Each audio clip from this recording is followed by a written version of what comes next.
All right, welcome everyone to the first event in CLIP's Growing the Movement virtual series. I'm Lucy Trainer, CLIP's Deputy Director of Systems and Sustainability. And if you don't know CLIP yet, we are a reproductive justice movement building organization. We inspire, educate, train, and support new activists and leadership to secure reproductive and sexual rights, freedom, and justice for everyone. You can learn more about us and our programs on our website. I'm so excited to bring you all together tonight for this important conversation about sterilization abuse, the medical and prison industrial complexes, and how we can begin to transform these racist and oppressive systems. As some of you might know, every April we host our annual activist conference. We haven't been able to gather in person since the pandemic began, but we wanted to offer a way to connect and learn online. So thank you all for being here with us. Before I introduce our panel, I wanted to briefly share some logistical information. ASL interpretation and CART captioning are being provided for this event. Sign language interpreters should be on your main screen. If you want to increase the size of their screen, you can double click on it. And there's a link to the transcript pinned at the top of the chat. If you have any trouble accessing either, please message any of the staff who have organizer next to their name in the chat. Please take a look at the pinned messages in the chat for some troubleshooting tips, our community norms, and other resources. We will also share an evaluation form in the chat at the end of the event, so please take a minute to fill that out. And now for some thank yous. I want to thank the CLIP staff who have been working so hard to make this event run smoothly, particularly our office manager, Al McCusick, development coordinator, Brene Anacasi, and our communications coordinator, Jeannie He. They and other CLIP staff are in the chat with the organizer label next to their name. Please feel free to message them if you need anything, and also give them some love in the chat. If we were in person, this is where we would all applaud for the amazing CLIP staff. Thank you also to the CLIP student group, especially our co-coordinators Vanessa Flores and Najee Mohammed. And I also want to thank our amazing sponsors for supporting this event. Please check out their virtual booths in the expo hall when the event is over. And now I'm so pleased to introduce tonight's moderator, Haley Ishe Cole. Ishe is currently an assistant professor at the University of Connecticut. Her research over the years has focused on various issues, including mass incarceration and Black women's health. She has 2 beautiful children and is passionate about reproductive health and justice work. And lucky for us, she is a great friend and colleague of CLIP. Thank you, Ishe, for leading the conversation tonight, and I will now turn it over to you and our panel. Thank you so much for that, Lucy. Really happy to be here. It's going to be an amazing discussion, and I know everyone is going to get a lot out of this. I don't want to talk too much. I want to hear, from our panelists. But before we kind of jump in, I wanted to do a little grounding and answer this question. Why are we here today, right? And so on the one hand, we are here because of an egregious and abusive and violent experience in an ICE detention center, right? We're here because of the courage of Dawn Wooten that we have here today, who we'll hear from in the panel and who chose not to be silent, as she was witnessing these abusive practices where she was working, right, in the ICE detention center. But on the other hand, right, this incident, although it's one of the more recent incidences that have caught the media's attention, this incident is not isolated, right? This incident is not new, right? The kind of violent and the abusive practices against Black and Brown and Indigenous bodies, there's a history to that. And we have to contextualize this event within that history and within those legacies, excuse me. So for this panel, and we're going to hear from the panelists and their background and things like that, it's really an opportunity for us to kind of consider this incident, but kind of give us an opportunity to look at the past, right? What are those legacies? How did we get to where we are today, right? And where are we going? And most important, where do we want to go, right? And so we have Courtney Andrews here, Isha Pandit, and Dawn Wooten to help us kind of think through these questions and understand them deeply, and kind of move us through the discussion. So, we want it to be a dialogue and a conversation. And so, instead of me kind of reading their bios, we're going to kick off the conversation by letting each panelist introduce themselves, right? So our first question is really, tell us your story. Who are you? What do you do? And what brings you to this panel today? How are you connected to the issue? And how are you connected to the work?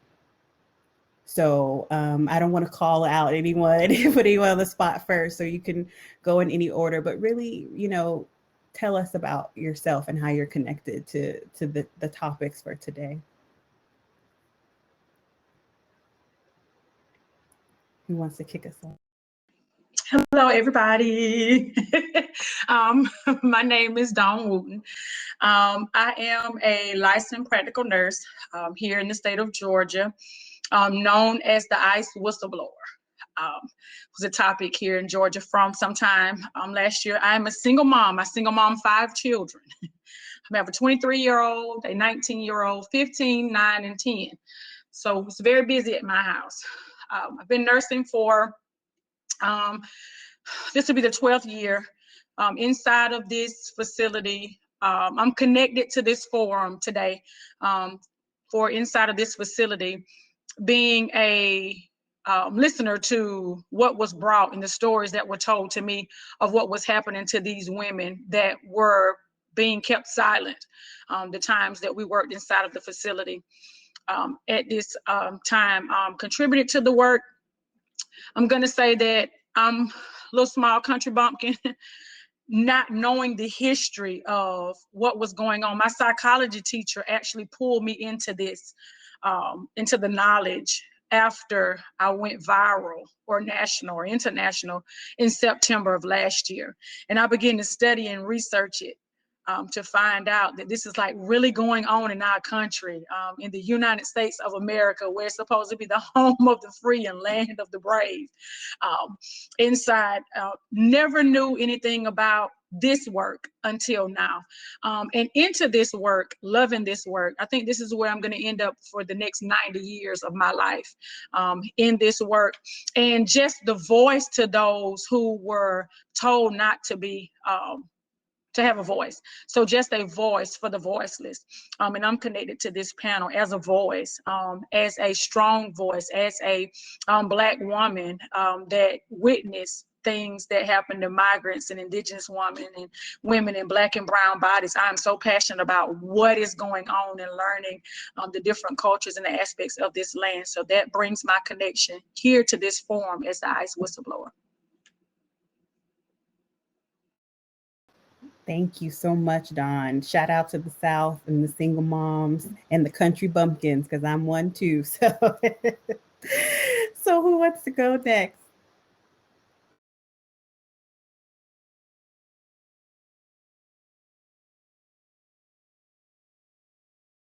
I can go for it. I was taking a second to trying to get my mic unmuted. Can folks hear me okay? Cool. Well, I wrote down some notes, so I'll be referring to that because I can be very long-winded. So I hope we are okay with that. But hi, everybody. Good evening. It's an honor and privilege to be in this space. My name is Courtney Alexis Andrews, and I consider myself to be a scientist and a health practitioner. I'm also from the South, so shout out to those of y'all from the South. I was born in Jacksonville, Florida, but my lineage is from Southern Georgia, and I grew up in Georgia my entire life. I'm actually still in my home city, honestly, of Lawrenceville. So for me, in terms of this question and what brings me here in terms of my work as well, is that I kind of live at this intersection of data research and health, and that I do want to recognize I'm really privileged in that I have majored in the sciences. I'm pretty much one of those Black girl nerds who always just kind of keeps her head in books, but also really wants to connect lived experiences to data and research, because oftentimes in spaces, they go hand in hand. Even though we often give quantitative and numbers more, prestige in some spaces, I'm someone who just wants to really center and really bring perspective to the importance of lived experiences through the work that I do. So I've both gone to undergrad and grad school in the South, both at Emory. I majored in neuroscience and psychology. So some of those are Dawn. I love psychology and really digging into the historical context of things, but also kind of seeing how these things manifest, whether it's through policies and practices, as well as just data practices in terms of what questions we're asking and what we're actually not getting at, and what's being invisibilized on purpose that's intentional and causing these issues, these manufactured problems in real time. I've also worked at the governmental level, so I do want to say a caveat that while I am contracted out as a fellow to the federal government, I do not speak for the government. I've had a lot of coming to Jesus moments because I am in particular spaces with certain ideologies that I hold as a Black feminist too. But I've also worked at the grassroots level with organizations like BYP 100, Southerners on New Ground, Asians Advancing Justice Atlanta, as well as the National Center for Civil and Human Rights, the LGBTQ Institute. So I'm somebody who, again, you won't hear about me. And those of you into like Black Panther, for example, I consider myself to be a Shiri. I'm in the background, kind of making the technology and putting things together, but I don't like being in the spotlight. Rather, being in spaces like this, I'm just here to really be here with these powerful individuals and people to just, again, like Dawn was saying, like center folks and just really be a part of this important conversation, since these atrocities and things are happening in real time. And those of us in health and science need to make sure we're doing the right thing too. So I'll stop there, and that's a little bit about me. Thank you. Thank you. Thank you, Ishay. I'm Pandit. I am in Houston, Texas. And I am just really honored and humbled to be here with you all and to be having this conversation. I was thinking about it yesterday as I was preparing to talk with you all, and I was thinking about how easy and common it is for, like, when we face these kinds of atrocities, when it's just like atrocities upon atrocities all the time around us, how easy it is to turn away, and particularly when the people who are being victimized are people who we hardly ever see because they're sort of tucked away in these prisons and centers away from us. So I just really appreciate that CLIP is having this conversation and bringing this up, because since September, I've noticed the conversation really shrink around this topic. So I'm just really grateful that we're here talking about this today. I work at the Center for Advancing Innovative Policy, where I do policy work with grassroots organizations. My trajectory in caring about reproductive justice and in general, and sterilization abuse, and the sort of history of eugenic practices actually starts at CLIP, where I worked right out of college in the Valley. And so I always love being back in the CLIP community and space. It feels just like lovely, constant, like sort of circle moments to be back there.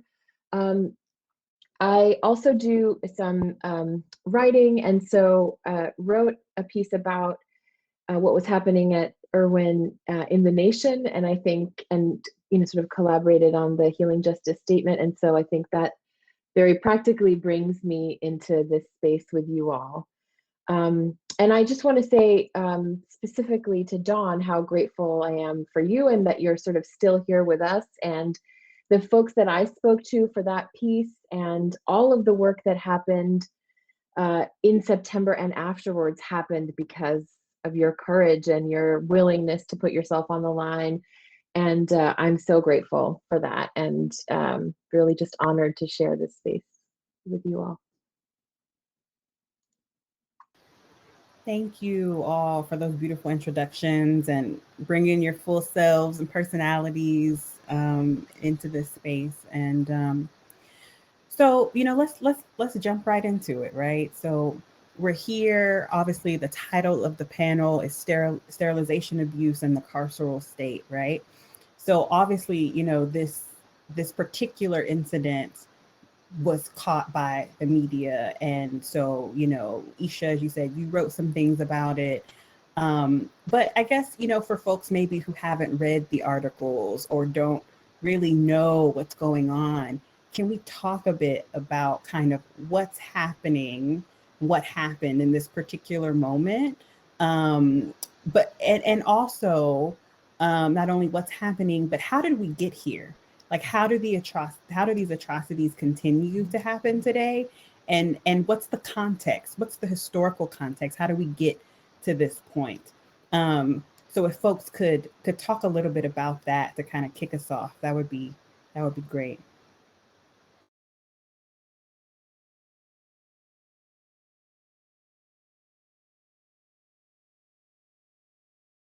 I'm a talker. With me, whenever I look from where I am, because like I said, this work is so new to me. When I look at it over time and historical for me, we go back to slavery, to those times in slavery, to where I'm appalled at certain extents, because along that time we were promoted as Black and brown bodies and indigenous women to birth babies. So we were promoted to birth babies in that time for work. So it's almost like we were being harvested at that time to work this land. And now we fast forward to this point to where now we're being told how many babies we can have, when we can have babies, who we can have those babies by, in what area. We're being told in what economical status, what financial status that we're able to birth those babies in those times by. And looking at it, it's kind of like we took a backward twist to what we were told in the beginning to promote, almost like health and well-being and birth. So we were given, not really given that choice. It's just still at that time we were told, hey, you gotta do this. So we were not given that. That still has not changed. So we weren't given the choice at the time to birth. We were commanded. So now we're not being given the choice now at our own discretion to have babies. And looking at the situation that I was in the prison, my first encounter, my young lady was 23 years old. You know, when she's coming to me with one son and saying, my husband is going to leave me. At the time, I'm the sick call nurse. So I'm the triage nurse that sees everybody and decides whether they see the physician or if they go to the dentist. So I'm that middle person. And she's coming to me in tears and upset, saying she's not going to be able to continue her marriage because there was something that transpired with her and she didn't give her consent for it, in other words. And I asked her, I said, well, what are you talking about? She said, I don't think I'm going to be able to have any more children and my husband's going to leave me. When I pulled her chart at 23 years old, she has a full hysterectomy, has not had a consent form, and she was not consented to the procedure. She was just told to enter the office, put in the stirrups, given medication, awakes to incisions on her belly. And now I'm the one that she has to come to, or she's coming to for answers to something that I'm the middle person that had no idea. And I'm transitioning out of the facility at this time. My last transition in was when I found out 25 and short to 30 more women are coming to me saying, hey, can you find out what's going on with us? So now I'm in the midst of missing medical records, in the midst of shredding of medical records, in the midst of now wanting me to falsify documents. And we're in the midst of COVID. So now we're in the midst of, I'm in an interim to where I'm in the midst of what I termed a silent pandemic. We're in a silent pandemic, inside of a silent pandemic. And alongside that, now I'm having to be a voice to those that have lost their voice in the system. So time has not changed. It's still the shackling. If it's not of the physical bodies, then we're shackled mentally first. So that hasn't changed. Looking at it from a psychological standpoint, we're worked on the mind first. Our thought process is what determines what we're gonna do. And if you can take the thought process from us, and if you can take that thrive to live from us as human beings, and as women, we weren't afforded voices in the beginning, and it's just outright injustice now for us to have a voice. We were always taught in history to be behind our counterparts, not alongside our counterparts. So I'm loving the area that we're in now as a feminist movement, to where we have a voice, and we found our voice, and we found each other sticking together inside of that voice to this present time, and looking forward futuristically, because our kids are the next generation to carry out these movements that we start. So if we can teach them their history, live with them alongside while we're still in history, that seems like we've moved forward, and then we can fast forward with them to where they'll be, then we're going to be a really tight-knitted community, is where I'm hoping that we continue to head to be in this movement. Thank you, Dawn, for sharing that, and in particular, recap of the interactions, that you had with women, those really painful interactions, but also kind of thinking about, the ways in which control over the reproductive body has changed over time, right? So kind of like the utility of the Black reproductive body during enslavement and how that's shifted, right? And thinking about that. So I'm interested, Courtney and Isha, in thinking about these histories as well, not only kind of enslavement, but thinking about the carceral state and these intersections between these various kind of systems of power historically, right? And then kind of how they've evolved to get us to where we are today. Like, what can you add to our understanding of what's happening now in the historical context, and add to kind of some of the things that Dawn was bringing up?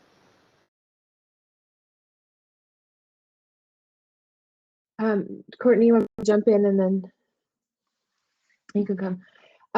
Okay, I mean, I was thinking about, I've written about sterilization abuse many times in the past few years, and every time I write about it, I feel like I also have to do, for like, sort of mainstream-ish media, lefty media outlets, I find up like thinking, okay, well, what don't people know? Because there's, on one hand, you can think this is a matter of people being able to control what happens with their bodies, and it's an outrage, and people feel, like there's that kind of news moment where there's a big outrage.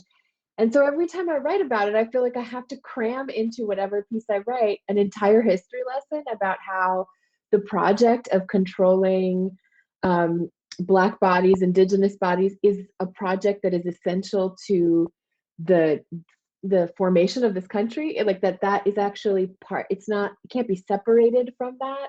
And that it's a eugenic project, and it has been happening in different ways since as the country is based on a eugenic, project in its own right? Being here on land that isn't ours. And so here we are. And so that kind of fundamental sort of thing always feels like it's important to start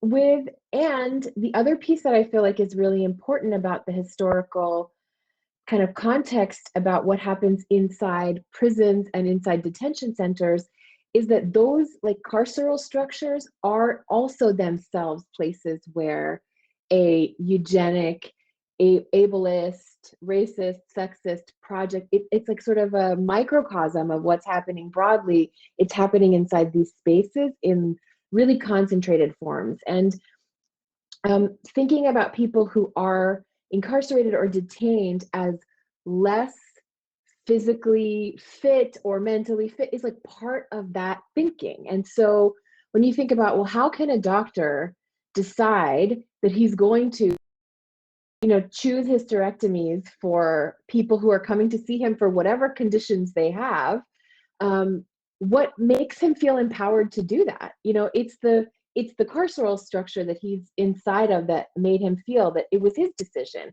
and that he knew what was best. And I feel like that it doesn't make sense as just an individual bad actor exclusively. It's actually, this whole thing is about stripping away agency, power, which includes reproductive agency, from the folks who are held inside these cages. And that is historical. I mean, there's generations and generations of, you know, stories about the idea that sterilizing people who are inside immigration detention or any kind of detention center or prisons is in fact something that is done for the public good.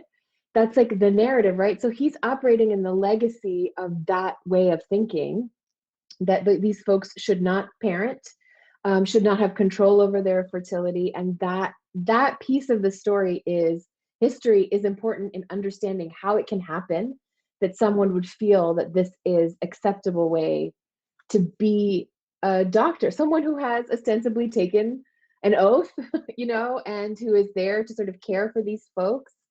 And you see that in contrast with when Dawn's talking about what, you know, like all the interviews that you gave where you're talking about what it feels like to see this happening to people, and why he couldn't see that, why others didn't see that, because as we know, this has been happening inside ICE detention in particular since as long as ICE detention has existed. So, so I'll stop there and pass it to Courtney for anything I missed, all the things that. Okay. Yeah, I'll just add to what folks have been saying, because it's just been really powerful. And if you hear Marvin Gaye in the background, that's my family members. I live with family members, so just some Southern soul happening right now. As collard greens are being made, to be transparent. But you know, I really just want to add to say that as Isha and Dawn have really articulated very well. I mean, it's something that's embedded in the system, and that this incident is not isolated, and that, you know, from with this question, as a health practitioner, and to me, I want to say health includes nurses, doctors, but also healers, tarot readers, astrologers, all types of systems and modalities that we acknowledge and all sometimes don't because of westernized medicine being prioritized in the US in particular. You know, these systems are built in the way where, you know, racial capitalism and eugenics and population control are reinforced. And oftentimes, you know, folks end up policing people, really commodifying and reducing people down to, you know, their parts and just not seeing holistically who they are. And unless people make the knowing choice of, you know, thinking about the ways in which we're taught how to take care of people, thinking about healing justice and disability justice, oftentimes we replicate these larger systems on a micro level within our interactions, or just the way Dawn has articulated, or Isha in terms of like physicians and nurses and people just not, you know, being able to do much, that we're all part of this really messed up system. And there's a cost, especially for those of us who are of an oppressed group, that it's risky for us to speak out because these systems were not built for us. So to me, when it comes to really situating it, it's just knowing that the infrastructures, laws, and policies and practices were not built to talk about racism and the isms. I do want to emphasize that, like, even the foundation of like modern Western science is rooted in eugenics and population control. Every psychologist, especially if they're like white cis het men, probably done some really problematic-ish, but we talk about them all the time, you know, in schools and education. And even modern medicine in the US context, especially like medical schools and public health schools, unless you dig deep into women's studies, Black feminism, you know, sociology, anthropology, and follow, you know, Black and Brown, Indigenous, and queer scholars, you're really going to see like a microcosm and just an extension of this racial capitalist system that we're in, that's heavily policed and heavily surveilled, thinking about big data and tech, because health in the medical industrial complex and the prison industrial complex are heavily interlocked. They work together to punish and to surveil and to harm bodies and people in general. And as a health practitioner myself, I have to be mindful that even in academic or governmental spaces, these spaces were not built for us. So it's really grassroots, it's people speaking out, it's really just societal and honestly abolition. I'm just going to go there. Honestly, that's really going to be what we need.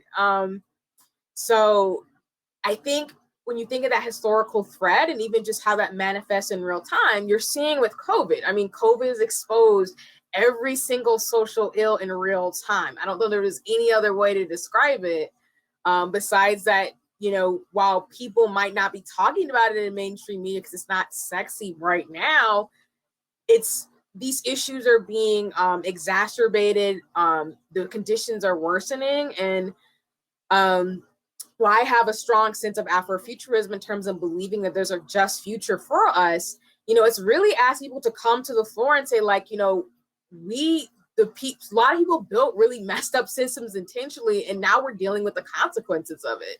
And there's solutions, but are we really doing the best we can to get to them? Or are we just reinforcing the status quo so that way in 10, 15 years out of line, we're going to have more conversations, but with just, you know, artificial intelligence and just computers or 3D modeling and things like that. So I think that's really important to mention along with what other folks have said, because I think the history of this harm and this dysfunction is constructed in a way that's harming us all, whether you're privileged in that you can, you know, be untouched by these things, honestly, and don't think about them, or whether you're in the forefront of trying to confront these issues in real time that make, you know, that breaks my heart personally as a Black feminine bodied person or a Black woman to just see these atrocities happen and to read them down about them all the time and to see them reverberate over and over again. So I'll stop there, but I wanted to add that on top of things for, you know, how these systems are connected and reinforced, even for those of us in the health structures and systems. Thank you, guys. Those were some really, really important, that was some really historical context. And it was really great to hear you guys talk about the intersections between, you know, the carceral state and the medical industrial complex and the prison industrial complex. And Courtney, you know, I'm going to actually kick it back to you with this next question. You know, you were talking about solutions, and we're going to get to really kind of thinking about and discussing what's already happening and also kind of some radical imagination and radical dreaming. Like, we're going to get there today. But, you know, I would love to hear, as someone who helped draft the Project South statement, kind of what was the thought process around drafting that statement, the process of writing it, like what did folks want to accomplish with that statement, you know, in the context of everything that we you know, everybody's been talking about so far. Can you talk to us a little bit about the Healing Justice statement? Yeah, sure. Happy to talk through that. So I landed in this position very spontaneously. It was not something that I expected. If anything, I want to throw to the Southern Healing Justice Collective, Kara Page, and others who have been really pivotal in healing justice. I was actually invited to write this as a member of the Campaign Against Racism or Equal Health, which is an organization that has multiple chapters across the world to really focus on health equity and really just dismantling racial capitalism for health and healing. So I had just been involved with the Atlanta chapter and other, you know, grassroots organizations who, you know, were talking about issues with the prison industrial complex, but we're also really trying to, you know, be aware of other connections to what was going on, especially during this pandemic, where again, everything is just happening and it's just really awful what has gone on in the last year. And so I was asked to participate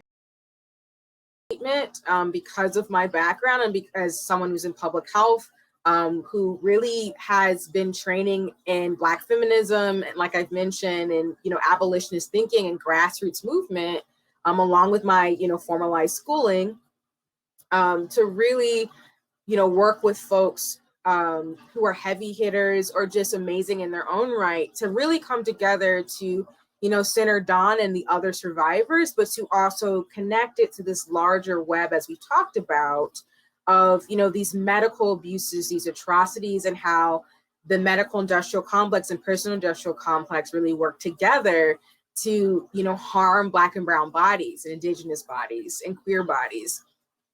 And the process of writing was us really coming from a vantage point of where we all stood. And again, me living at the intersection of data and tech, I'm often thinking about big data and surveillance in terms of how, from your phones, from Google Maps to algorithms in hospitals, to health records, and also just thinking about the foundations of a lot of health systems within the United States and globally, how reproductive violence and white supremacy is often the reason why these systems are made the way they are, and how oftentimes in the conversation too, connecting the thread again of the histories we've talked about, how with new technology, there's going to be new challenges.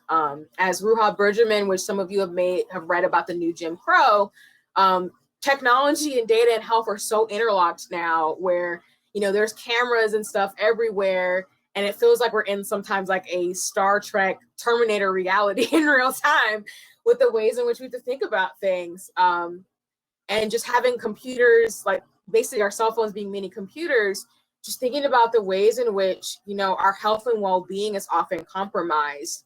And, we have to think about how sometimes we're just hyper surveilled, especially as Black and brown bodies, especially when it comes to policing. So when drafting that statement, it was not only thinking about those things, but also to really center, as I mentioned before, Dawn and the survivors, and also to connect to the large organizations, Project South and several others who have been doing this work to move things forward in terms of just naming these atrocities and trying to get political entities, bodies, and just people aware that, we don't need detention centers. We don't need prisons. We don't need these systems that are harming people. We need care and safety and healing and reconciliation and just honestly truth telling and new infrastructures to be built in order to move things forward. And that health practitioners now have to basically make a choice. Like, do you want to be complicit in the health systems in which you're going to interact with? Are you not going to name white supremacy or racism in the data and technology that you interact with?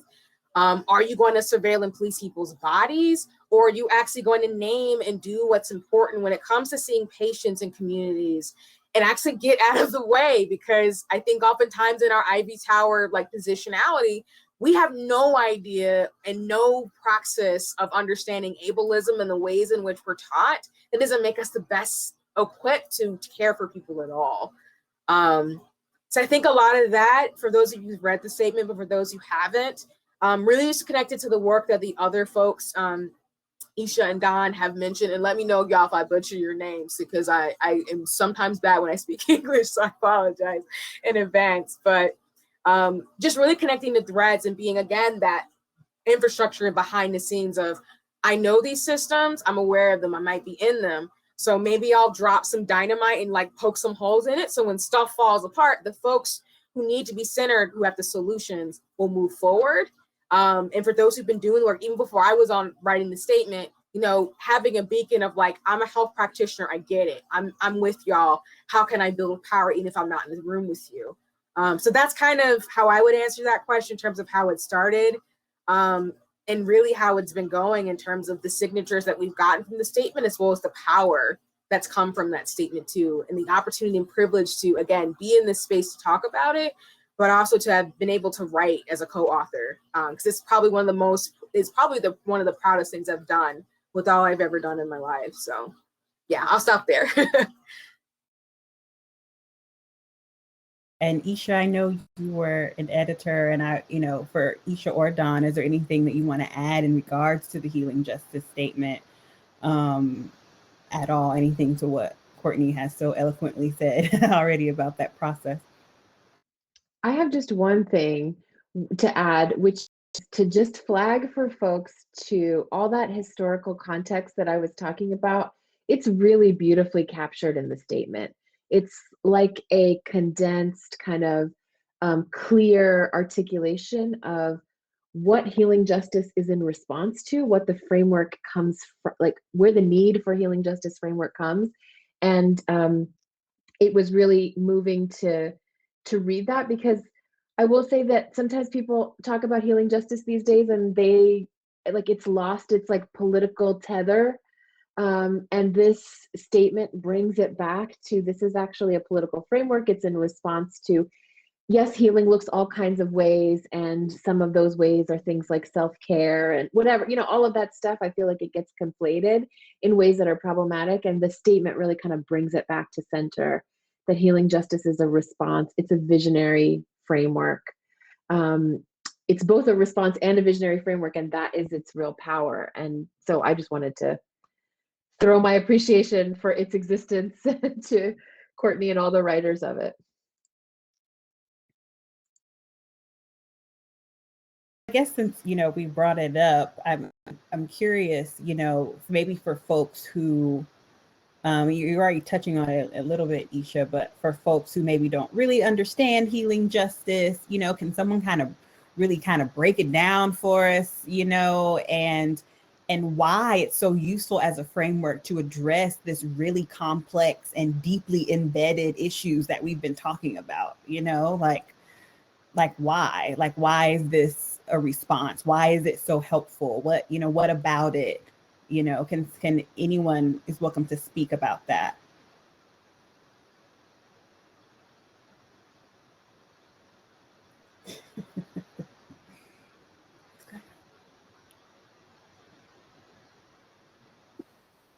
I can say one thing about it. Did I cut you off, Dawn? Were you going to jump in? Okay. Okay, so one of the things that healing justice sort of invites folks is the balance.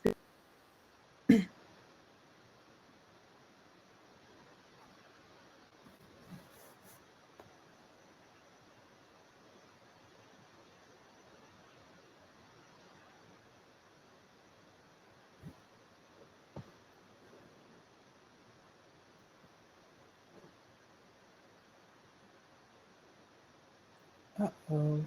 Is she frozen or is it just me? Okay. All right. Well, let's hope that it fixes itself, but let's see if she comes back on. Courtney, do you want to jump in and talk a little bit about?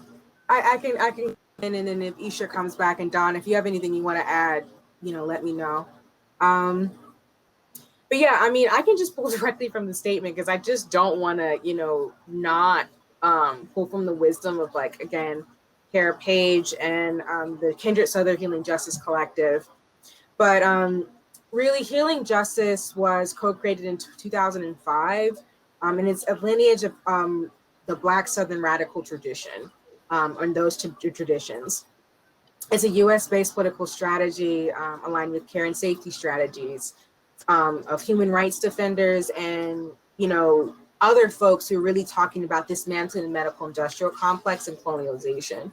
Oh, and Isha's back on. So I actually want to toss it back to her. If not, feel free again to come in since I'm glad you're back.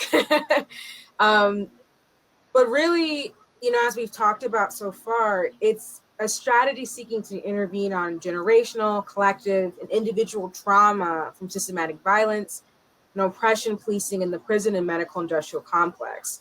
To me, in terms of interacting with care and other healing justice practitioners who are trained in that way, it's really, as I'm reading through, again, words from the statement and what I've learned from, like, reading through text and some of my understanding, it's really one about recovering and thinking about the ways in which we heal ourselves in terms of some of our lineages and practices. As I mentioned, for my family and for folks, you know, on the panel have mentioned, like, I'm from the South, so collard greens running around with no shoes on and just, you know, poking beans and, like, black-eyed peas, that's healing to me. I'm near my people.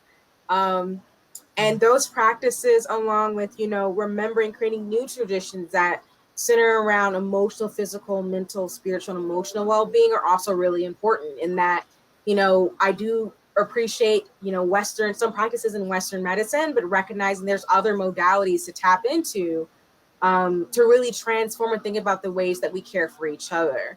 As I really think, as we've mentioned before, like, oftentimes self-care and, like, community care and these different concepts get reduced down to, like, oh, capitalism, like, go to the spa and, you know, go do these things, which, don't get me wrong, like, those things are fine, but it's really centering on the political strategy of building power and also really healing and recognizing that that needs to be a part of liberation and movement as well. Because when people go through harm and trauma, you know, it's really important to have a space in place to build with others and to really, you know, transform and dismantle these isms that are codified in these systems of health and safety that don't work for us and will continue to exacerbate these problems and issues.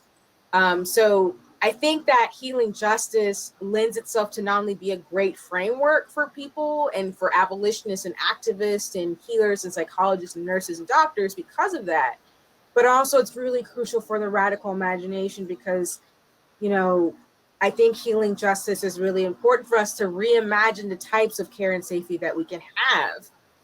You know, thinking about communal gardens and like free education, just all these systems we could have instead.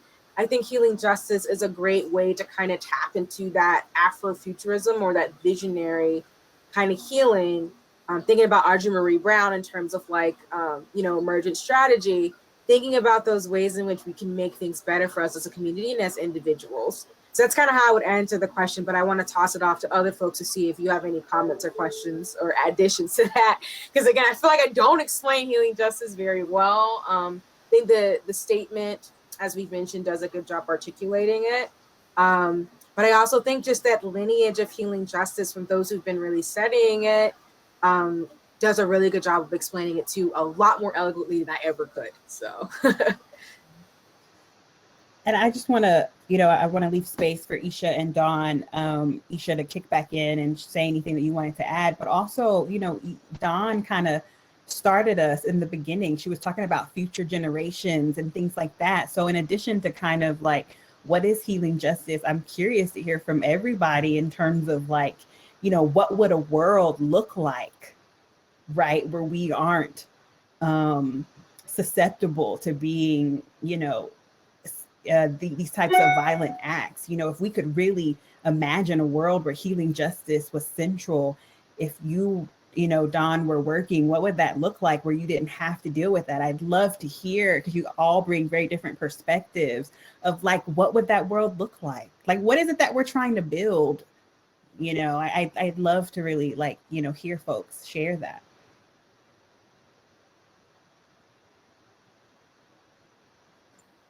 It's like Isha gave me an eye. For me, healing justice would be in a world, in a workplace. I'll take it from a workplace standpoint as a nurse, from a place of non-conformality. You know, we conform to everything. It's so easy to conform and follow suit and follow the crowd and follow the group, just to become a part of whatever label or stigma that it is, because it's harder to go against the grain. And I'm a why child. Oh, I tell this all the time. I've got here in the South many spankings because I want to know why. Why does it work that way? Why do we have to do it that way? When, where, and how.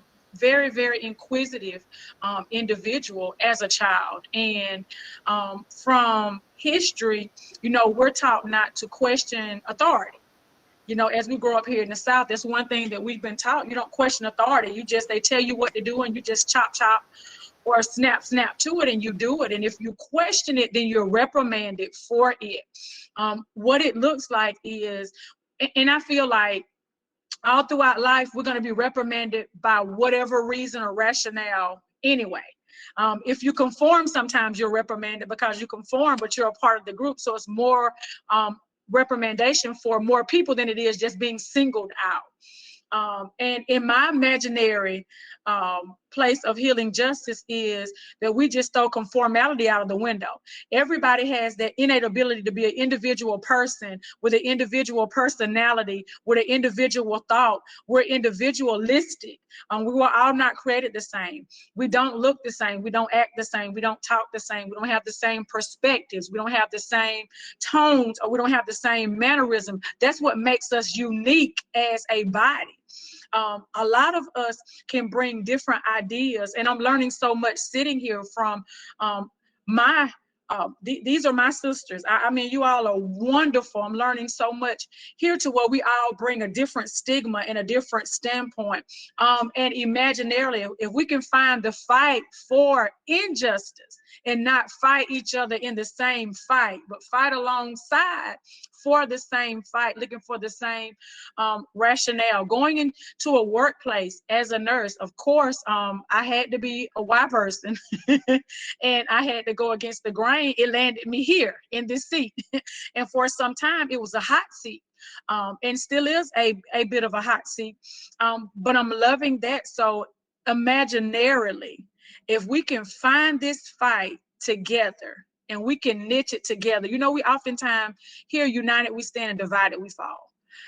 That's the only way you can divide us, if we're all falling asymmetrically or asymmetrically in different areas or arenas, but we're doing the same work in the same classification. So we can find that fight and find that voice as individuals together, that my voice doesn't override your voice.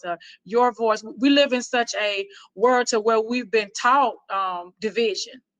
So we can find that division and take it and turn it into a provision. Then we can see where we are for our future generation from a divisional standpoint to a provisional standpoint. Thank you, Dawn, for that. What about Courtney and Isha? What are our dreams for the future? It's hard to add to that. That was so beautiful and kind of forward looking. I really struggle with this question because, you know, my location is, I do policy always really grounded in the shenanigans that are going on right now, how to make strategic interventions, how to avoid things getting worse. And so sometimes, like in my, like, you know, I am not always asked to think about, well, what is the thing that you're building? And so I think a lot, one of the radical things about healing justice is when I think about a world in which we're operating, that's in which healing justice is happening, where people are healing. The thing that I think about the most is that we're not, that we're telling the truth, that we're telling the truth about what happened to the people that came before us, but we're telling the truth about the pain and the trauma that people have lived through and that they are carrying, that is generations old, and that we're not working to build a society from a place in which so many people are avoiding that truth, that we have like a baseline of this happened and here's where we're starting from. And then we're able to sort of build visionary structures. We can build ways of ordering our society that don't involve prisons or any sort of carceral system, that we can then build ways of taking care of ourselves and each other that don't require, I mean, I think a lot about how in our world, in the world in which we live that is so shaped by racism and ableism, that being ill is considered a liability because of the capitalist push for productivity. So like you can't even be an embodied person that gets to be less than fully productive. And that feels to me like if we could, those are the kinds of pivots about how we talk about who we are. We tell the truth that, you know, like there's not actually a singular version of health and that we should all be striving towards. Like, let's start with like the baselines of the stories we tell. I mean, a lot of my adult life in my own practice of healing has been about learning the truth and telling myself the truth about what happened, what has happened to me, what has happened to my people. And all of that learning and unlearning is like the foundation of these kind of visionary ways of looking at the world, thinking about healing justice. Like you cannot heal from something that you are unwilling to acknowledge is real. How could you do that? So my own personal journey of healing, both, and then you can't do it when you're like, okay, here you are, Isha, you have acknowledged, you know, generational trauma. But now go on and heal yourself. That's also insufficient. So now we need, and healing justice calls for this so clearly, and I learned this from my dear comrade Kara Page, was like, this isn't just an ideological standpoint, it is a political call to action. And so that means once you unlearn things, once you know what the truth is, then you move accordingly. I think a lot about what our intermediary steps can be towards that kind of vision. How do we move in the direction of a world that is accountable to the principles of healing justice? And, like I said, I do policy work. So sometimes it feels like that's where all those radical ideas go to die. But I really believe that's not true. I feel like there's some examples of things that we can do that mitigate harm, that reduce harm, but then also things that we can do that build structures that are accountable. One of the projects I have been working on is the Breathe Act, which is anchored in the Movement for Black Lives, which is it's an omnibus bill that's about actually dismantling the carceral state and actually putting things in its place that are accountable to communities and what people need. So I offer that as like how we move from this horrible, messed up, sort of big historical challenges that we face to a world in which that none of that is our anchors anymore. We have new anchors. And so I hope that's helpful. It's just, I feel very much on the journey to answer this question. Super duper helpful. I really appreciate that. And that personal kind of reflective piece and what that means to you is really beautiful and lovely to hear for all of us who are on that journey too with you, So what about you, Courtney? What do you imagine for future? So this is where I get like imaginative, and I think it's because, again, if it's not obviously, I'm a Black nerd and I watch way too many cartoons and like I read a lot of fiction books, so I'm sorry. But I always make this joke where I say I live in 2040. Maybe it's a millennial thing, I have no idea. But jokes aside, I imagine a future where, with a cell phone, for example, whenever you have a problem, you can just look something up, a map comes up, and it's like, I need food. Where can I get free food from? There's 4 locations or community gardens. You can go here, here, or here. All right, cool. I'll go here. When I arrive there, it's like, hi, what food do you need? Well, I need this, this, and this. Okay, cool. Do you have something in exchange? Like that kind of barter system. Or, people get free education where if they want to just go to a library, there are like physicians and different people of different practices who just give out their knowledge for free. And you don't need like specifically like barriers or anything like that to get there. It's just you learning. I imagine this world essentially where there's a mix of science, technology, and nature and people. Because I just think that I don't have an innate hate for technology and even being virtual spaces like this, but I think I am someone who's so passionate about relationships. That's something that I really value. So I think the future to me, if we went through the right portal, I'm hoping we did, in terms of, I make another joke where I say, like, we're kind of like in that last part of, if anyone's seen Avengers Endgame, where the people are coming through portals. I'm wondering if 2020 was like, which portal did we go through? I'm hoping this one, because that one's the good ending. And I'm going to help us get there. But I say it that way to say that there's so many people, technologies, and things we haven't even discovered. And there's so many emerging careers and destinations and roles that we're figuring out as people. And the blueprint is there. We just need to make it happen. And I think it can be a harmony of things together that feels like home. It feels like me still running around with no shoes on with my kids in the future, and that kind of thing with my family and family lineage.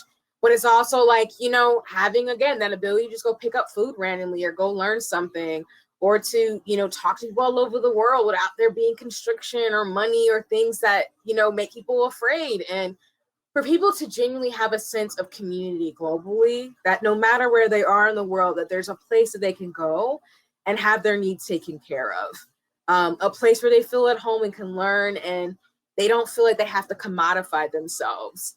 And I look forward to that future, because I think we're on the way there. I just think that we all have to kind of spend time unlearning, but also build power with each other to be able to do that. Because another thing I tell people too is that I have a 10-year plan in my head, because I'm a part of this current iteration of where we're at. But 10 or 20 years down the road, we're going to have new things that are going to be out where my role is going to change. But I know there's people who are going to maybe take the torch that I have and run the other way with it and build this bridge to this beautiful future that I see of just like trees, land, people having housing, living together, having families, growing old and, wise, and just, experiencing different people and cultures and not being afraid of what tomorrow is going to bring. So that's, to me, my future that I hold on to. That's why, again, I watch a lot of cartoons and read a lot of fiction, because it gives me hope at the end of the day. When I sometimes, with my work, echoing what folks have said, especially Isha, what she said about getting caught up in the now, thinking about the now, but how those threads of now connect to that 2040 vision. And then once I get there, I'll probably be in 2070. So if I live that long. But yeah, that's what I would say is my Afro future is being home, a little bit more grounded on earth and not feeling so tethered, I guess, to these systems and structures that play a role in my body and everyone else too. Thank you, all three of you, for that, for sharing your kind of dreams for the future, a world where we acknowledge the past, but we can connect and have our needs met. It's really, really, really beautiful. And we have to believe that it's possible, right? So we're going to transition in just 1 second to questions from the audience. But I wanted to and this is for Isha, because you said something that really resonated with me. I mean, we need space, right, to dream, but there's also this part of me that's like, also, okay, so what can we do right now? And I feel like when we have these conversations, that's often kind of the next question. So, there's a call to action at the end of the statement, and you guys are, it's great. You kind of bring in different perspectives and different pieces of the work. So I'm sure that the audience would love to hear kind of what's happening now. What is the work that's happening now in regards to, the specific incident in the ICE detention center and these issues broadly? It can be kind of grassroots policy, like what's happening in the world around these issues. How can people get involved? Like, can we talk a little bit about that before we transition to questions from the audience? Mm-hmm. Yeah, I can start, and then if there's other things that you all know about that you want to draw people's action to, please share them. Okay, so there's a couple of things that I think there's a call to. There's a couple of sort of small active response to what happened at Irwin. There's a petition to shut down Irwin. There's a great report that Project South has done about the what has been happening at Irwin, not limited to the sterilization abuse that happened there, but I'll find that link and drop it in for folks who want to learn that. Some of the folks who are survivors of that sterilization abuse have brought a class action lawsuit against Irwin and ICE and the doctor in particular. So that's something that's happening. So amplifying that and supporting that is, I think, one important action. Then you zoom out just a little bit, and there are calls to abolish ICE. ICE did not exist for our entire lifetimes. It's a relatively recent political structure. And so there are lots of sort of movement-wide calls to abolish ICE. And so making sure that we're still on that. There are also one other piece of advocacy that can be really helpful is actually talking about the role of private contractors and what happens when private contractors are running both prisons and detention centers.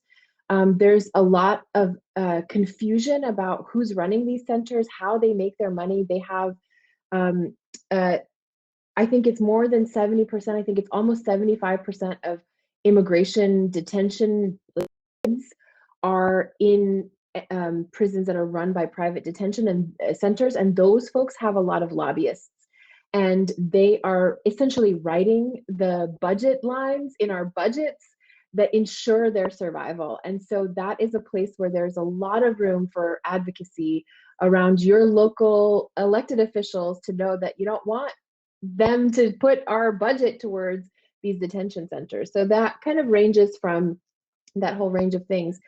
I do think there's something that really is important about, we're in a really complicated moment around how we're talking about immigration detention and who's in immigration detention. There's one thing that's happening, which I learned actually very recently, within the past couple of years, that there are a lot of Black immigrants in immigration detention. The story of immigrants that we get about immigration detention is not one that acknowledges that. So that's a really important piece of this story that is not being told. And we're kind of at this moment now where these conversations about asylum and immigration and legal immigration and et cetera, all that is happening. And one thing that is really, I think, important is to be on top of that and not let that sort of get swept under the rug of, here are these administrations, they're dealing with things like COVID and they don't have time to worry about the border or the immigration. So they're fine to just perpetuate the policies of the Trump administration, which is something the Biden administration tried to do not 1 week ago. And then it was the outrage that had them back off from that, And so I think that piece is really important. And then for those of you that are particularly interested in supporting the shutting down of Irwin, there are also intermediary steps there, because sometimes policy is harm reduction. And so what we're trying to think about is making sure that there are consequences for those folks that, this is like a challenge for an abolitionist, right? To say, like, how do you hold ICE accountable when you think ICE should not exist? You can hold both of those things. You can still call your elected officials and say, these folks are not complying with the laws that do exist about how to treat people who are in their care, quote unquote, right? So we can say they should not exist, and we should also hold them. All contracts should be terminated with people that aren't meeting basic human rights standards to which they're legally bound. So there's all of that. I'm happy to sort of drop a few links to places where people can learn about some of those demands and just make some phone calls.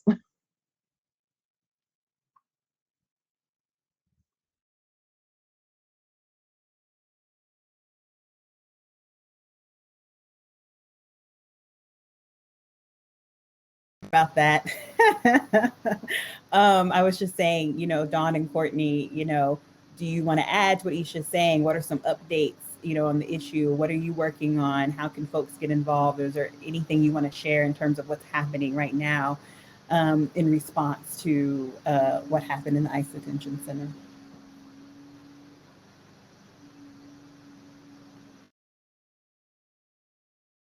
Well, there was an immediate I test. I'm right where Isha is with what's going on as far as the lawsuit with the ladies, the suing of ICE, the physicians that's there. There was an automatic removal of those women from that facility.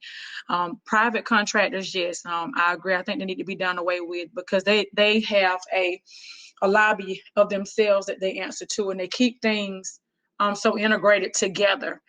So there's nobody there to hold them responsible or hold them accountable for their acts or for those things that they committed within their privately owned facility. That's there. They deported these women, and then they hid these women. And I think LaSalle owns 18 facilities, if I'm not mistaken. They hid these ladies throughout different cities and states for those that were testifying. So I'm pretty sure, up under the assumption that there were more than just the ones that came forth. They sheltered those voices, and the doctor immediately stopped practicing there. At one point they were saying, if I was telling the truth, if what I said was found to be a lie, was what I was saying, why move them? Why shift them? My voice was trying to be snuffed throughout all, as well as all the work that everybody else is doing is trying to be put out here. So raise those voices, as Isha said, and get involved into those campaigns, and let's shut down Irwin County Detention Center, not because I'm an angry, bitter nurse that no longer works there, but because the lives of other people are dependent upon those there. And inside that detention center, it was about 85% Black that was inside immigration, that was inside of that facility. At the time, they do house federal and locals in the facility. These people came in under contract to where they were referred to as numbers. Each individual, if I'm not mistaken, brought $3,200 to $3,800 a head into the facility, just inside, kind of hearing what I didn't hear. But they were all about $1. Every immigrant that come into the facility was a $1. That place cannot be ran off of just federal and local inmates at all. It has its mainstream money from immigration. So I'm agreeing. Let me sign something. Forward me something, Isha. And let me put it here. No, my my community has not backed me. No, my community has not stood for me. No, my community has not supported me, because I still live in the South. And I am in my community, an angry Black woman who has 5 children and needs her support from this lie. So yes, let's close it. Let's shut it. They've hid these women. They've pushed these women back home, deported them. A lot of these women are separated from their children. So yes, I am on board.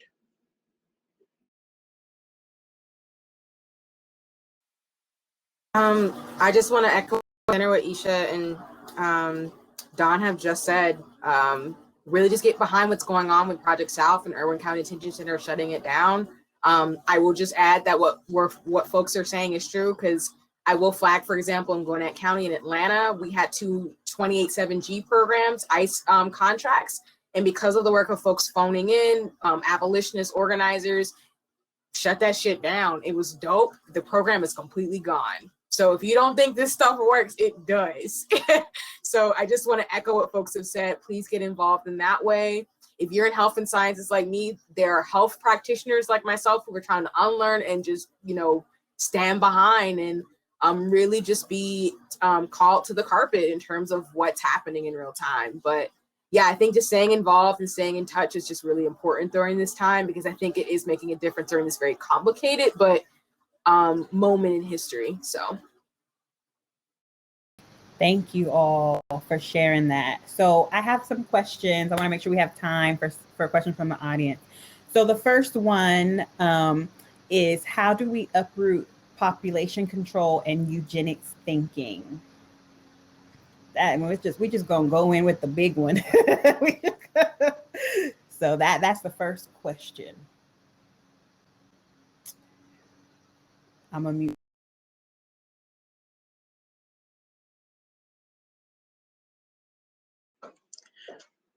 Me, I'm like Courtney, I'm a talker.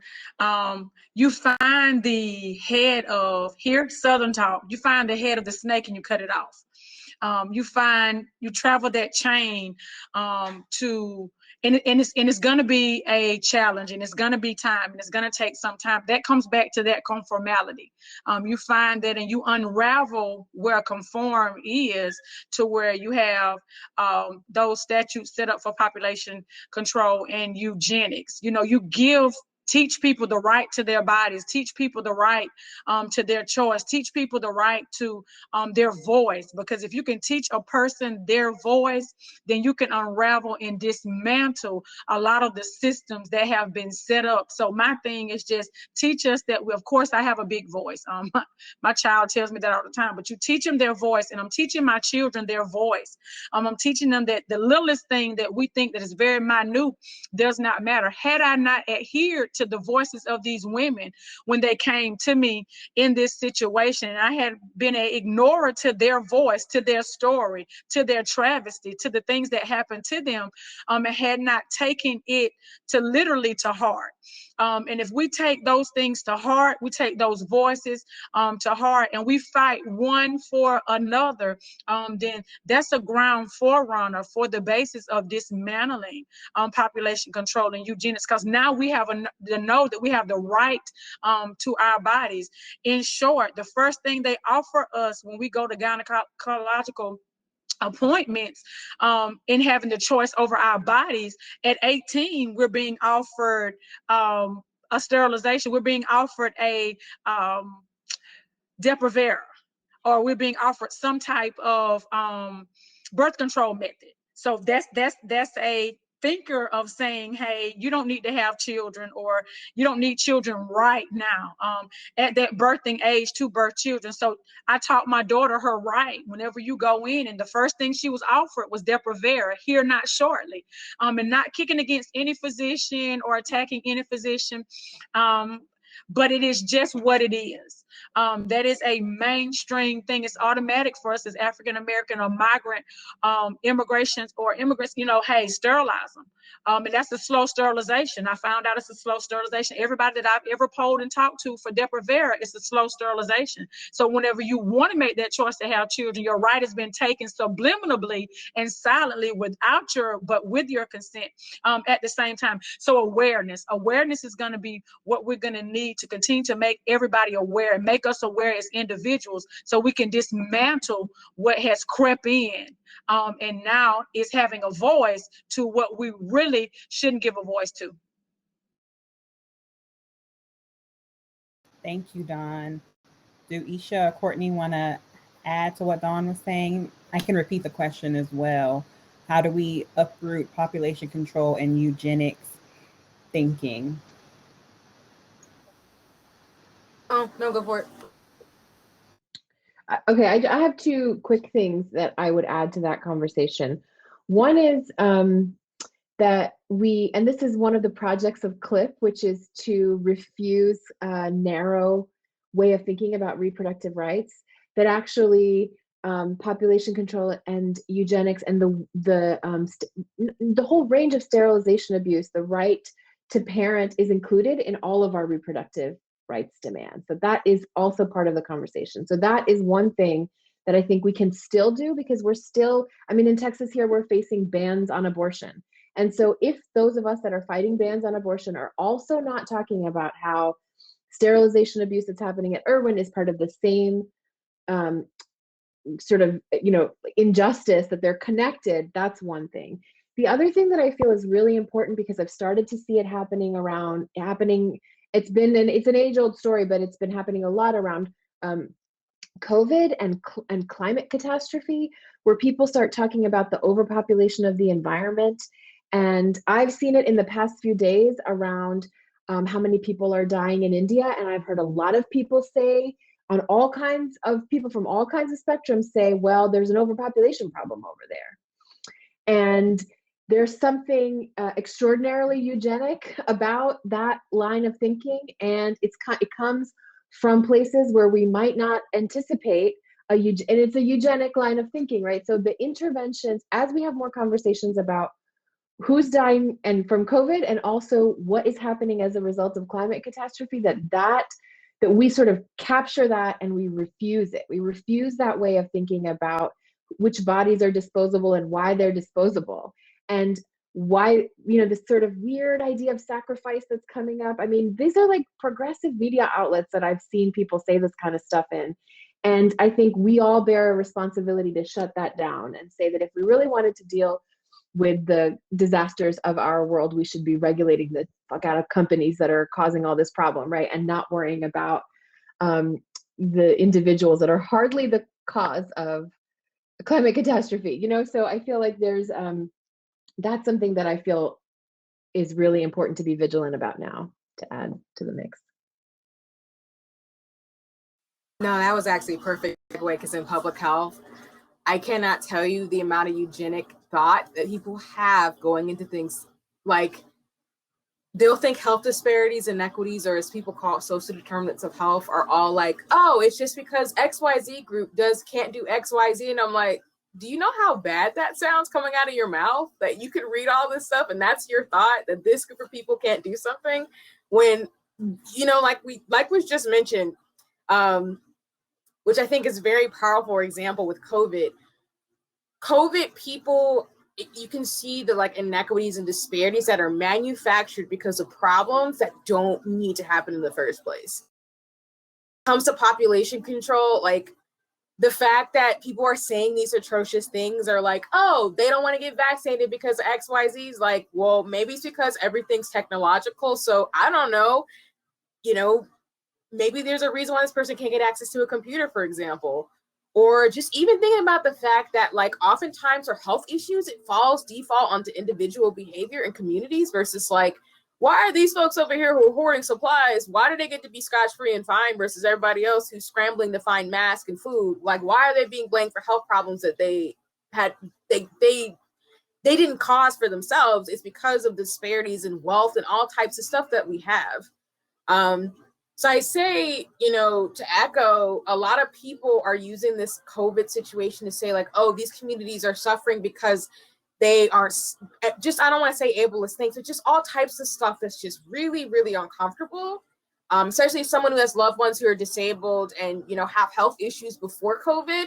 People don't think about that. Even when opening back up, they're like, oh, we're going to go out and party and do stuff. And I'm like, well, I have family members where if they even get any type of health issue, even not COVID, that's it. Like, I'm going to be transparent. Like, it's terrifying post-COVID world because there's already pre-COVID where they were dealing with disability and such. And, you know, like I'm saying, like that terminology is weird. And then I will say for the data piece, when it comes to research practices, one thing I challenge people to do when it comes to population control is look at the language of those doing the research and don't take it at face value. Because sometimes some of the most prolific research studies are racist in their design, they're not intersectional, and they're problematic. Even one of the oldest studies people talk about with women, for example, I think they bring up when women can have children by a certain age, or at least I won't just say women because I want to be respectful of all bodies, but folks with vaginas who can bear children, people with pregnant people. One of the studies was done where they were like, oh, women or people who can have children after 35 can't have children. That study was done in like the 1920s with a certain group of people a long time ago that wouldn't be applicable to now, but everybody cites that. And I'm like, that's what I mean by research. Like, you have to read the research, see the sample, and see who studied. Because you can't make conjectures about people, especially if the researchers are people who are not of that group. They to me, don't have any business to be studying the topic because they wouldn't know. But that's my thing when it comes to surveillance and research and how it's connected to COVID and all these issues in reproductive justice. A lot of these research studies and this science, it's not rooted in Black feminism and these things like I've mentioned before. And they produce these policies and practices that are not even based in anything besides this person has a certain ideology that's harmful to Black and brown bodies. There's no real science behind it at all. If anything, like Dawn is saying, it's the folks who've been questioning the world, Black and brown indigenous folks who really stand for something, that's real science to me. Because all us researchers and scientists are going to reinforce what people have been screaming about and telling y'all for centuries. That's the reason why from Sojourner Truth all the way down to Kimberly Crenshaw when it comes to intersectionality, which is now popularized, that concept hasn't changed. It just, the lexicon or the wording has, but it's the same. So I would just say, to get rid of population control, question the studies. We need more research and science, not by scientists. You don't need a degree. Just question the world and more communities owning that data and information to push more policies and practices that make more sense. Because a lot of these things we are dealing with COVID, it's because like rich cishet folks just want to dominate and control things. And people who are not in these dominant categories are suffering because of it. And communities are being blamed for it when reality is y'all manufactured this. So why not talk it out the way so we can actually do some real stuff in real time? So yeah. Thank you all for that. Okay, so this is the next question. How can young POC and aspiring reproactivists navigate the education system that doesn't see value in radical and abolitionist thinking, but rather focuses on reformist thinking?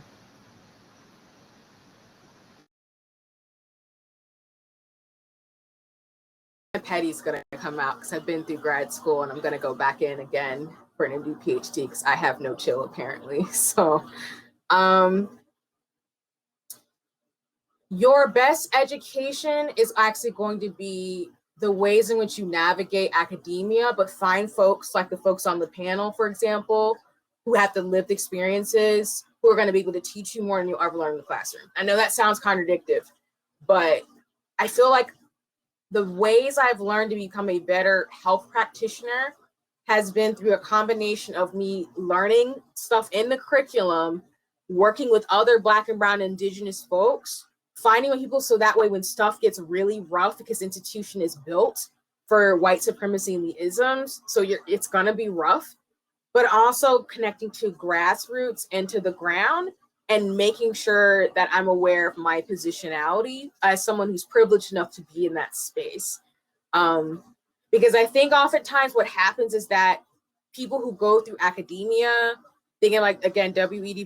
Du Bois and other scholars, you become a colonizer yourself because you learn the language of colonization, imperialism, or neoliberalism, as I'll call it out.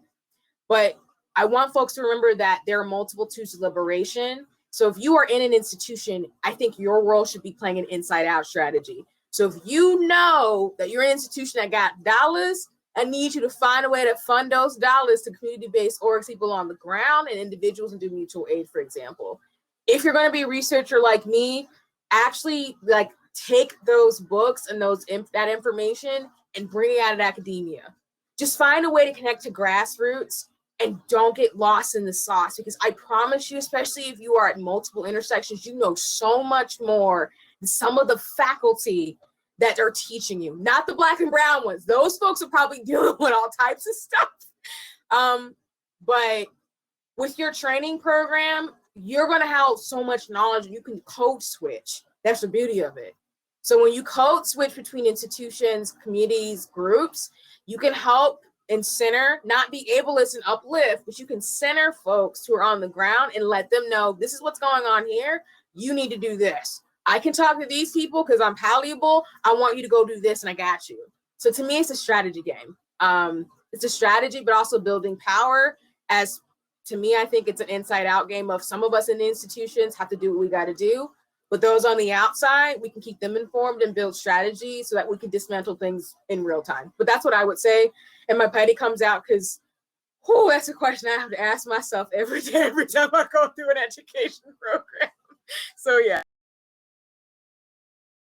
I have that's what you're saying, Courtney, is making me think about, I just think it's such good advice to kind of stay to sort of remember what you know. It's like goes back to the learning and unlearning kind of conversation we were having earlier, is like, remember what you know. One of the things that I like feel is really important, specifically around, there's two things. One is around, what does it mean to compromise? What does it mean to make political compromises, right? That's something that I have to think about all the time in doing policy work. So one thing about that is that if you're giving yourself the option of doing radical abolitionist work or doing nothing, you're gonna find yourself stuck. And so the question, one of the things that young folks can do is to get real clarity about what success looks like. What does a victory look like? What are the goals of the thing that you're trying to achieve? Because then when the moment comes to compromise, which it comes often, you will know whether you are compromising in the direction of your win, or you're compromising in a way that will leave you having to undo something. So I can give an example. I'm thinking about something like, I've been working a lot about, police quote unquote reform. And so one of the things that we say is, we will not compromise in any such way that any legislation pours more money into police departments. We will not. That is a line, right? Because anytime you're saying we want to abolish a system, pouring money into that system to fix itself is going to be a failed solution, right? We've seen that around things like body-worn cameras, et cetera, just as an example of how we think about that negotiation. On the other hand, one of the fights we've been working on is around something like, IDs for undocumented folks. Now, if you believe that borders don't exist and that nobody should have to justify where they are, and that their human rights should not be contingent, it might seem as though giving folks IDs, might feel like, oh, this is codifying the system we don't believe in. But does that solution allow people to get access to things that they wouldn't otherwise get access to? Is it something that will need to be undone, that will reify something? So that you can think, that's sort of one of the ways that I think about it is like, where's the money going? Who's being excluded from the reform? Are those people being excluded the most marginalized folks being excluded? Because that's not an acceptable compromise. That there are actually ways we can engage this like radical versus reformist debate that have some accountability. And that's the last point I'll make, which is that the best way to have your compass clear about that is to be clear who you're accountable to, and to be really anchored in movements, and to pay attention to the folks who are leading movements. And So you're not out here somewhere in the ether trying to figure out, is this a reformist goal that is actually diverting us, or is it radical enough? How do you figure that out? You figure that out by being accountable to movements and by being integrated and co-conspiring with movements. And that gets lost in the policy conversation, but it's really the only solution to make sure your values are aligned around when you're making these choices. Because the other option is to not be engaged in those fights, and we need everybody engaged in those fights, right? So then we need some real tools on how to make those hard choices. That's my policy soapbox. I will hop off of it now. Well, I was going to ask another question, but we are out of time, you guys. So I want to thank all the panelists, Courtney, Isha, and Dawn, for their amazing contribution tonight. And thank, Clip for having me moderate. I think it's been really, really great. And I know, Lucy, I don't know if you want to talk about the networking that's coming after, but just thank you all. And for Christine and Steph doing their amazing translation for folks. So thank you. Yeah, thank you all so much for that amazing conversation. So inspiring. I'm definitely hoping that we will all end up in Courtney's 2040 vision and we'll get there together. So please take a moment to fill out the evaluation form. Your feedback is super helpful to us. This event will be open until 7 for networking and to visit our sponsors in the expo area. So you can click on those links on the left side of your screen. The networking tool allows you to connect with another participant randomly. So you can kind of pretend that you're at the conference and you're just meeting someone in line for coffee or whatever. And there's more information about that in the help guide on our website. So our next event in this series is a workshop with Ann Hendrickson from PopDev on population control and eugenics, and this question about how we uproot population control. If you want to delve more deeply into that, come next week for Ann's talk. It's Tuesday, May 4th at 1 p.m. Eastern, and you'll receive an email with a link to that later this week. So if you enjoyed this conversation and you want to dig in a little more, please join us next week. And thank you all so much for joining. Thank you to our panelists. Thank you, Isha, for moderating, and thank you everyone for being here with us.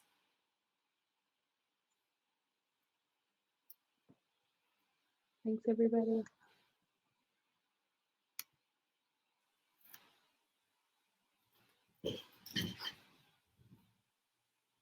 Bye, y'all. Y'all are dope. Stay in touch. Looking forward to seeing you sometime soon. Thank you, Courtney. Bye. Bye. Wonderful. I enjoyed. That was great. I heard Lucy say something, but never mind.